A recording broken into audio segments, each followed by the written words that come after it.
टूटे मन से टूटे मन से कोई खड़ा नहीं होता, टूटे मन से कोई खड़ा नहीं होता और छोटे मन से कोई बड़ा नहीं होता। Welcome to my channel OBP Patel study point.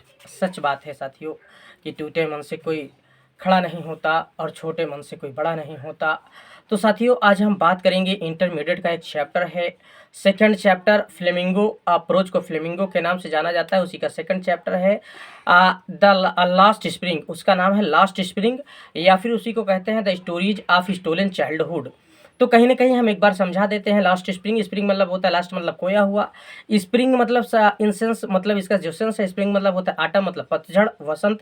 तो साथियों होता क्या है कि लास्ट स्प्रिंग का यहाँ सेंस है कि एक ऐसा बचपन, एक यहाँ वसंत का मतलब है आनंद से, ठीक है, आनंद जिसका सेंस है आनंद, हर्ष, जॉय, खुशियाँ। कहीं ना कहीं एक बचपन तो है लेकिन उस बचपन से आनंद जा चुका है, खुशियाँ जा चुकी हैं। तो होता क्या है, ये जो मेन कहानी है हम आपको समझा देते हैं, थोड़ा ब्रीफली बता देते हैं, उसके बाद डायरेक्ट हम बात करेंगे डिटेल्ड और पिक्चर के साथ बात करेंगे। तो साथियों स्क्रीन पे आप हमारे देख पा रहे हैं, मैं आपको दिखा पा रहा हूँ, ये वीपी पटेल स्टडी पॉइंट मेरा यूट्यूब चैनल है। इसे like, share, comment and subscribe करें साथियों। फिर यहाँ पे देखिएगा साथियों, यहाँ बता रहा है कि क्लास, यहाँ पे कह रहा है UP and CBSE board class 12 flamingo approach को ही फ्लेमिंगो के नाम से जाना जाता है। लेसन 2 है लास्ट स्प्रिंग और इसे लिखा है अनीस जंग ने। किसने लिखा है साथियों? अनीस जंग ने लिखा हुआ है। तो आज हम इसी पे बात करेंगे साथियों, इसी पे बात करेंगे। तो आइए देखते हैं, यहाँ पे आप देख पा रहे हैं, मैं दिखा पा रहा हूँ आपको स्क्रीन पे। इस अध्याय में यहाँ पे आप देख पा रहे हैं, यहाँ पे कह रहा है कि इस अध्याय में लेखक जो लेखिका है अनीस जंग की मुलाकात साहेब और मुकेश के विषय में है। दो बालक हैं साथियों, मेन जो कैरेक्टर है तीन ही लोग हैं। एक मैडम है जिनका नाम अनीस जंग है, और दूसरा जो है मुकेश है, और तीसरा कहीं ना कहीं साहब है। तो तीन लोग ही, थ्री मेन कैरेक्टर्स हैं इस चैप्टर के, तीन मुख्य पात्र हैं। पहला तो इसकी जो लेखिका खुद है अनीस जंग जी, और दूसरा है कहीं ना कहीं साहब, तीसरा है मुकेश। फिर उसके बाद यह अध्याय मुख्यतः गरीबी, लाचारी के कारण बचपन में ही बाल श्रम में धकेले गए बच्चों के टूटते हुए सपनों के विषय पर आधारित है।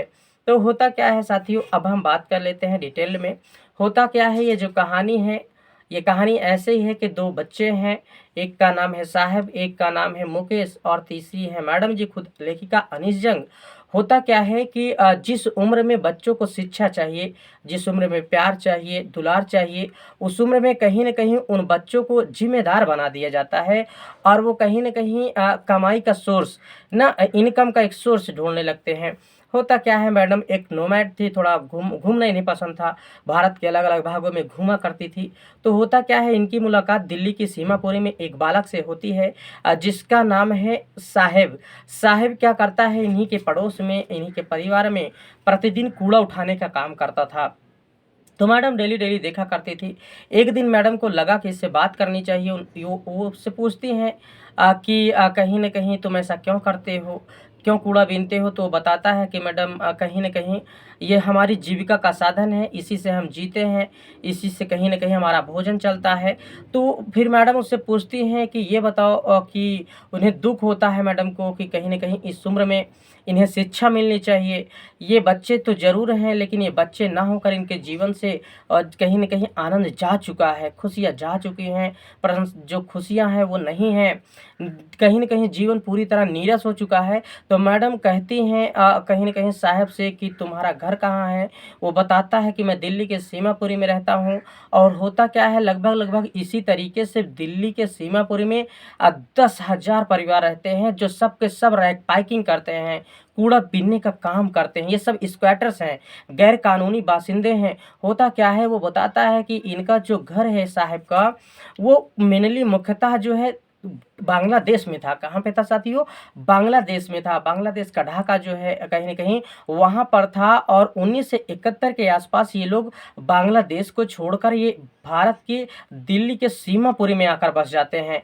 यहाँ पे होता क्या है, यहाँ वहाँ पे बांग्लादेश में इनका घर भी था, खेत भी था, सब कुछ था, लेकिन बहुत ज़्यादा कहीं न कहीं वहाँ तूफ़ान आया करते थे, तो फसल बर्बाद हो जाती थी, तो ये लोग वहाँ पे भूखे रहा करते थे। उससे अच्छा था कि यहाँ भारत में आ जाते, यहाँ भूखे पेट रहना भी नहीं पड़ता था। कहीं न कहीं पेट भर लेते थे अपना, शाम को 2 वक़्त की रोटी तो मिल जाती थी। तो मैडम बताती हैं, उससे पूछती हैं। अब एक लंबी मुलाकात लगभग महीनों तक ऐसे होती रहती है। फिर मैडम उससे पूछती हैं कि ये बताओ साहब, और साहब का पूरा जो नाम था साथियों, उसके नाम का फुल नेम जो था, उसका फुल नेम साहिब-ए-आलम था। क्या था? साहिब-ए-आलम। जिसका मतलब होता है साथियों, साहिब-ए-आलम का सेंस होता है इस दुनिया को का रखवाला, इस दुनिया का रचयिता, इस दुनिया को बनाने वाला।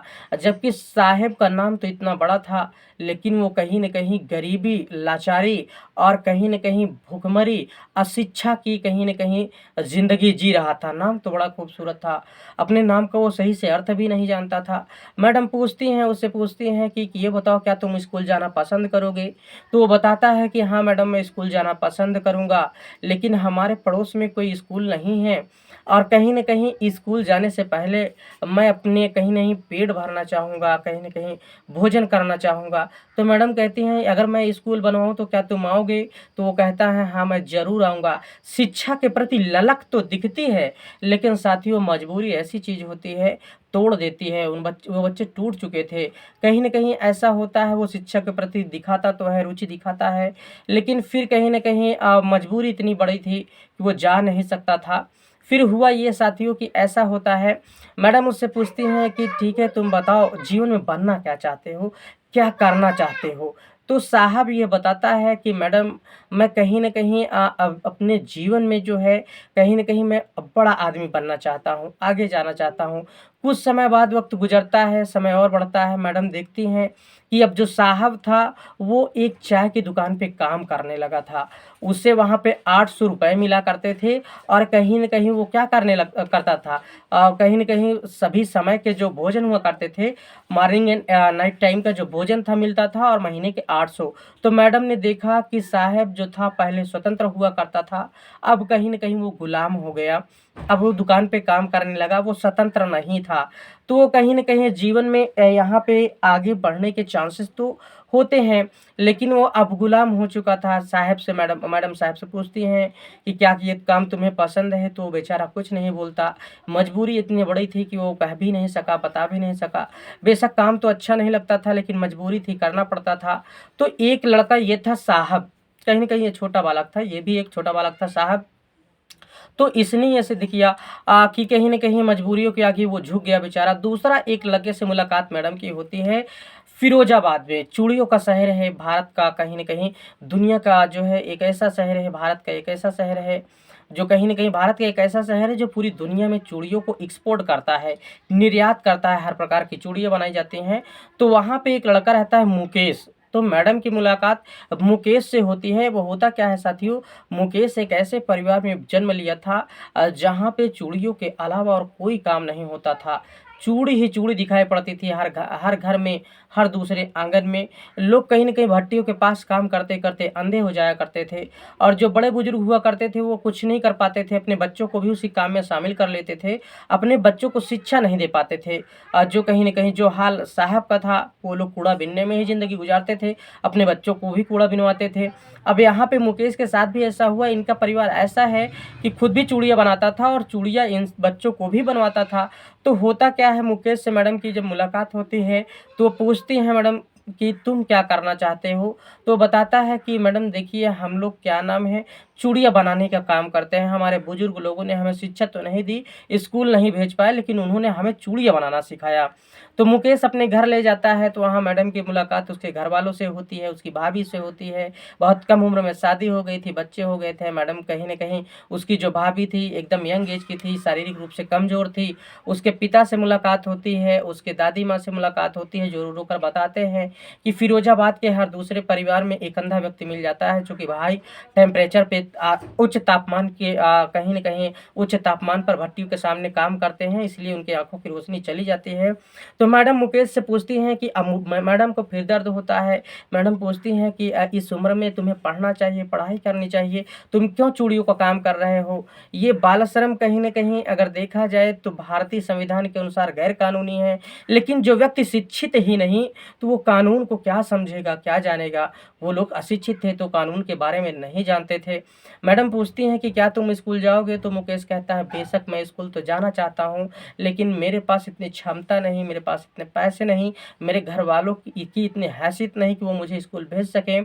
लेकिन मैडम पूछती हैं कि ये बताओ मुकेश, क्या तुम चूड़ियों के अलावा भी कुछ करना चाहते हो? तो मुकेश बताता है मैडम मैं अपने जीवन में मोटर मैकेनिक बनना चाहता हूँ, मैं कहीं न कहीं ये मालिक बनना चाहता हूँ। मैडम को बड़ी तसल्ली होती है, बड़ी खुशी होती है कि चलिए कम से कम एक ऐसा बालक तो है जो गरीबी में पल रहा है, लेकिन उसका ख्वाब बड़ा ऊँचा है, उसका ख्वाब बहुत हाई है। तो साथियों समझने की कोशिश करिएगा, इस कहानी में 2 चीज़ें आती हैं, एक साहब था, एक मुकेश था, दोनों में डिफ़रेंस देखिए। वक़्त और हालात ने दोनों को मारा था, वक़्त और हालात ने दोनों को तोड़ा था। अशिक्षित दोनों थे, दोनों को शिक्षा नहीं मिल पाई थी, दोनों शिक्षा कहीं न कहीं ग्रहण करना चाहते थे, लेकिन मजबूरियों के नाम पे वो कहीं न कहीं शिक्षा ले नहीं पा रहे थे।